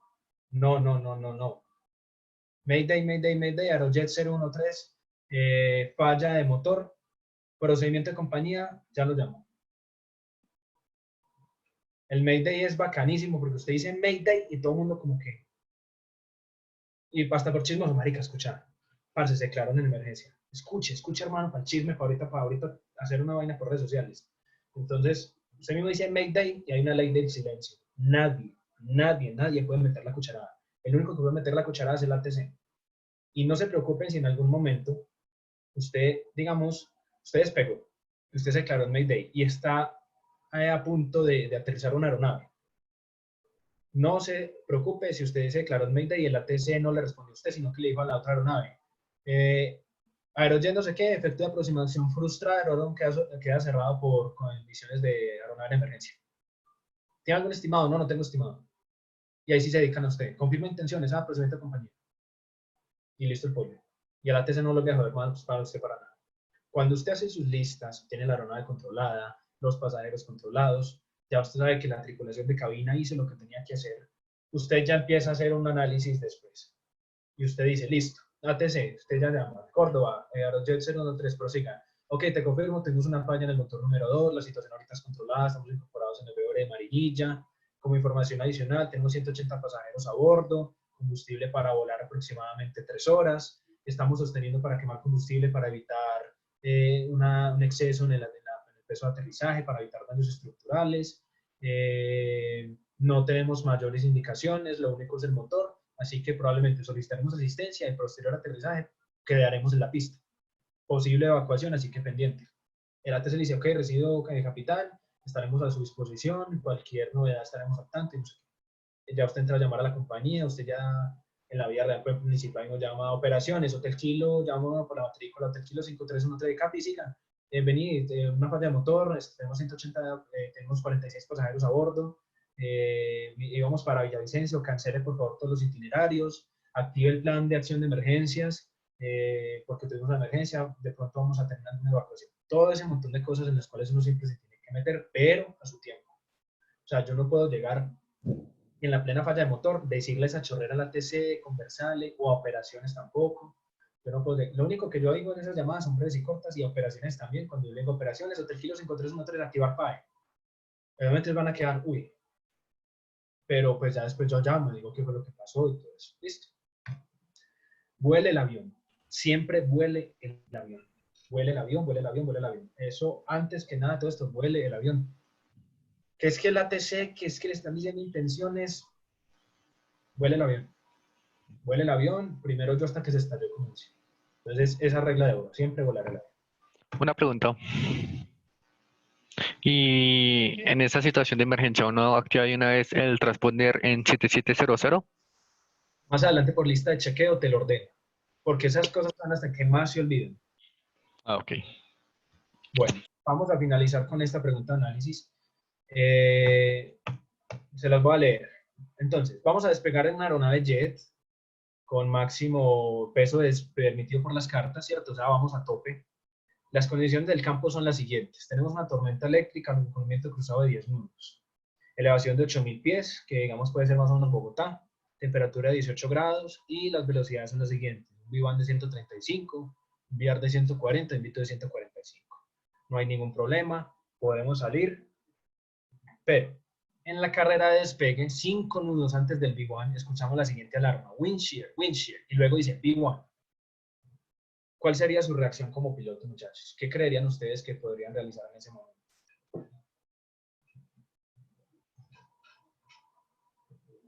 Leanlo bien. Está. Primero, wind shear, ¿qué significa? Wind shear es que hay una cortante de viento horizontal en la cual el avión se convierte en viento horizontal. Uy, zonas. Santi, yo abortaría porque pues está muy cerca del V1, apenas suena, y si uno reacciona rápido alcanza a frenar el avión. Capi, yo también abortaría. Cuando estabas hablando de las condiciones que me abortaron después de que pues si el avión no puede volar, o sea, si yo sé que voy a estar mejor en tierra, si me salga de la pista, pues aborto y no voy a querer estar en un Windshield apenas despegue. ¿Qué más podemos analizar? Espere. ¿Me puede volver a explicar qué es el Witcher? Que es que no lo escuché muy bien, por favor. Lo censa una aeronave o un Windshield ocurre cuando hay una cortante. ¿Se acuerdan ese video del avión de Aeroméxico? Creo que era un Embraer. Que salió y al ratico se desplomó por allá.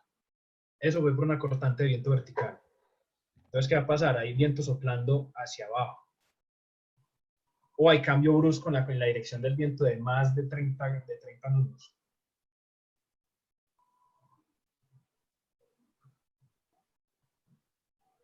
Entonces, aquí ya he escuchado dos que me han dicho que se van, que se quedan. ¿Quién dice que de pronto podríamos ir al aire? Pues, complejo, Yo porque me tú quedo has porque dicho, es que no es tentación. Bueno, yo les cuento, muchachos, que es una pregunta muy... por acá Santiago dice que al aire. Es una pregunta, muchachos, de analizar, que en una situación de emergencia o en ese caso, yo tengo que analizar qué hacer. Si yo que la vez me dice Windshield, B1, normalmente la primera alerta cuando yo digo Windshield antes de que llegue al B1 es abortar. ¿Qué va a pasar? En el despegue, muchachos, 5 nudos se van a pasar en menos de un segundo. O sea, eso son cuestiones de segundos. De segundos. Es jugársela. Es donde hay Pues yo no sé, yo creo que también dependería del largo de la pista, ¿no?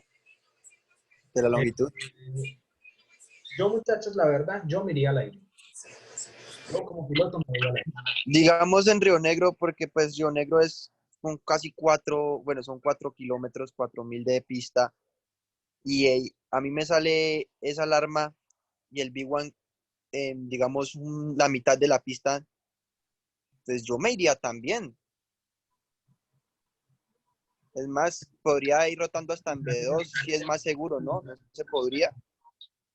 Correcto. Para mí la decisión más sana sería irse al aire. Uno dice, no, hermano, usted está loco, pero se le va a tumbar el windshield. Puede que no. Además, yo no estoy con falla de motor.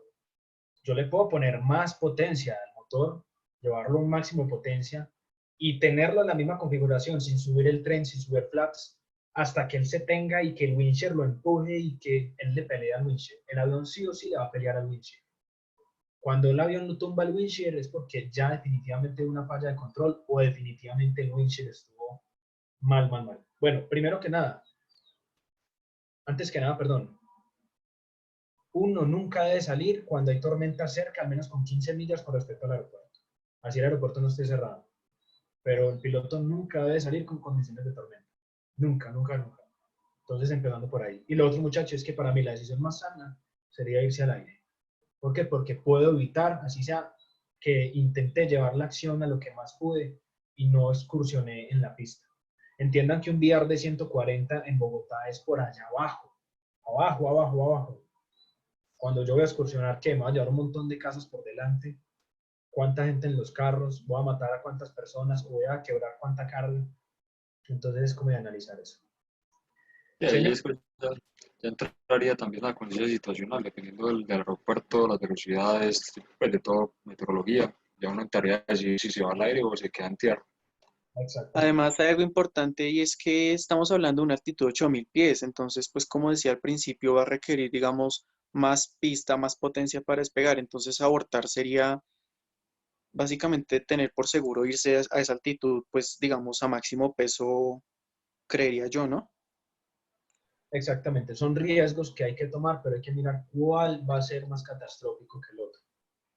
En este caso, el abortaje va a ser mucho más catastrófico. Obviamente uno aquí sentado lo puede analizar, la puede pensar. Puede que en ese momento uno esté en otras condiciones.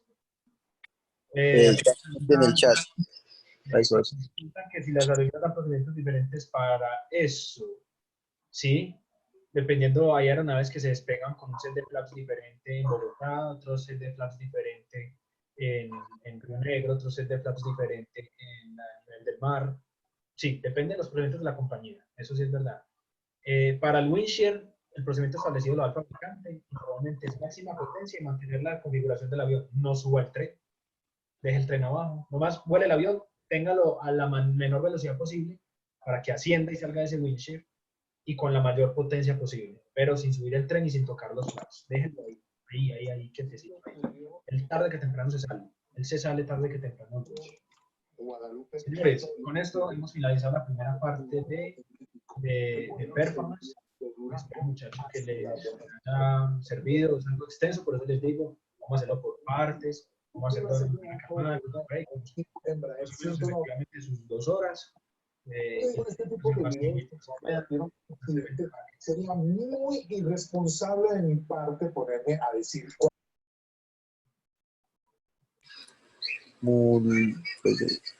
Santi, muchísimas gracias. Bueno, ustedes. La verdad, estuvo bien claro todo. Entonces, pues no nada, esperar a la siguiente parte a ver.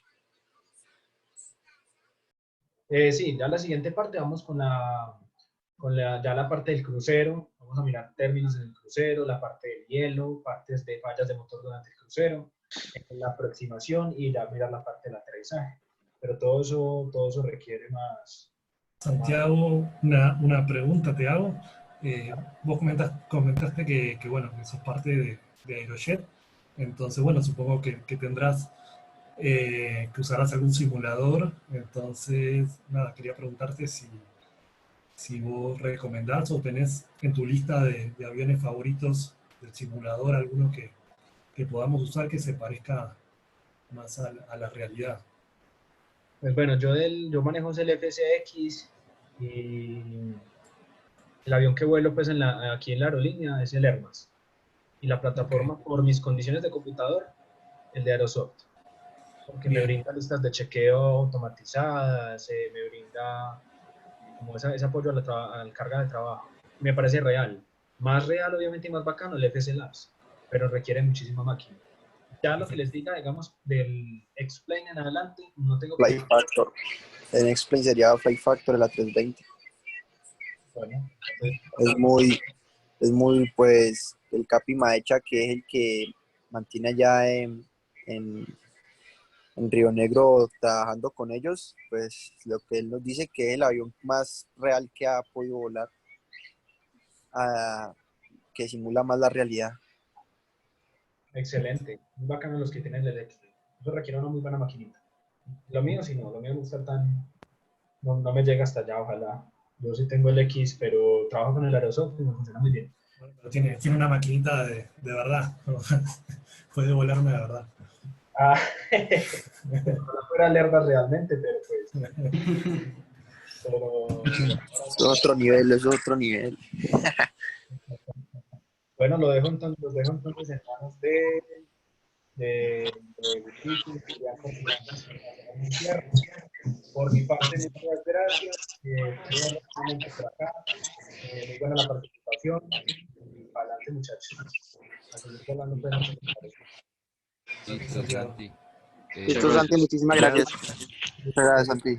Gracias, Santi. Muchas gracias, Santi. Gracias. Es muy amable. Hasta luego, gracias. Sí, gracias, chao. Dale.